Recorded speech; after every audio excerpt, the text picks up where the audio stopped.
What's up, everybody? Fred Richani of TSC here at the Javits Center, New York Comic-Con, staying alongside our longtime friend, author Mike Kingston of the Headlocked Comic. This has to be your biggest crowd yet, man. How's it going?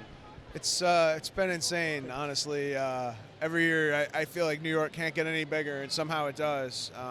We've been jamming up the aisles. We've got 3 lines going down the middle of the aisle. I think we had a bigger line than Steve Aoki, which is kind of impressive, I think. But it's nuts. It's bananas. Now, you've had a number of comics released. Of course, your main collaborator is Jerry the King Lawler, but you've collaborated with a number of wrestlers and celebrities. What have you got going on here you're showcasing? We're just trying to promote our Headlock books. We did some cool convention prints for the show. We've been doing some wrestling comic mashups that are a lot of fun. We're working on Volume 4 right now, Headlocked, and I have a couple of scripts in the works. I have a story with Mustafa Ali that is in production, and a story with Jack Sexsmith from Progress. I'm working on a story right now with Tommy Dreamer, and then we're just working on Headlocked. I might have a project with another wrestling project with a fairly large company, so we'll see how it goes. Hey, I'm not just saying this because I'm a big Sting fan, but you got Sting right here behind us doing his thing, posing for pictures, and he is in full gear. Sometimes you see these guys and celebrities, they don't want to dress up for the occasion. They want to just kind of sign autographs and do their thing, man. Can you talk a little bit about working with Sting, because that dude is in full face paint, full gear. Yeah, no, there's the guys we have at the booth this weekend are all warriors. I mean, he shows up in full face paint. Trish is working this entire show in these tiny little heels, like on concrete. I have no idea. Like, it's some sort of, like, I have like porcelain orthotics in like running shoes, and my feet are killing me, and she's rocking this whole show in heels. And Sting's wearing that face paint and a heavy coat, amongst the sea of humanity. It's a testament for people to come out and sort of give the fans the full experience instead of sort of giving them a half-assed deal.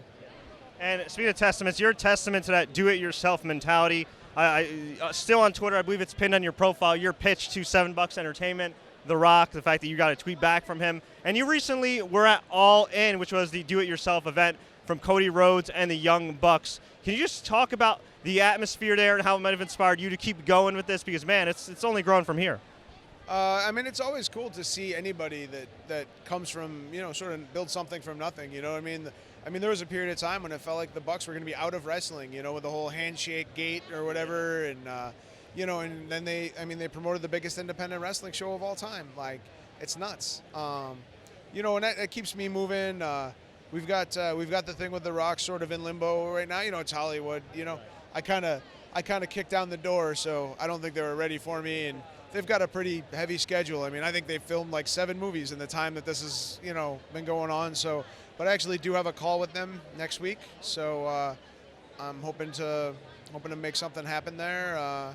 I've got some interest from some other parties. I had a guy here yesterday that was talking some business with me. There's a television writer who's interested in maybe taking it to Adult Swim, doing the side stories as like a Tales from the Crypt style thing. So I don't know. I've got a lot of people sort of. Wrestling's hot right now, and we've got a pretty strong brand, so I've got a lot of people sort of starting to come around for some bites. So, we're hoping to see some sort of payoff to what we've been doing. Of course, I still want to just keep making comics as much as I can and keep writing stories and doing whatever. But if we can bring it to TV or something like that, yeah, by all means. How have you been able to adjust with the brand growing so much over the last couple of years? I feel like every year the contributors get bigger and bigger. Obviously, this crowd here is gigantic. Is there any advice for anybody, any other creators watching this, on how to scale as they grow along? Don't sleep. You have to make sacrifices. I have a stack of comics that's probably about 1.5 years old that I haven't read. I haven't watched the second round of any of the Marvel Netflix shows. And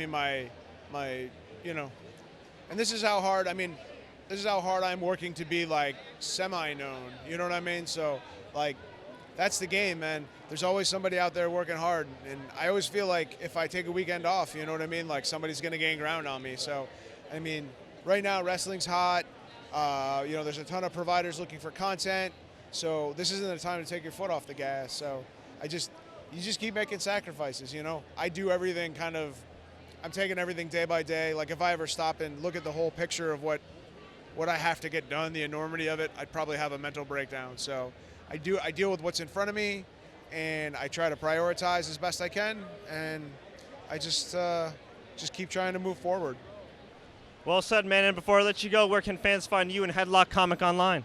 All of our social media is Headlocked Comic. It's our Facebook, Twitter, Instagram. It's our YouTube channel, which I just started a sort of a travelogue of our journeys that's sort of food-centric, called Comics, Cosplay, and Carbohydrates.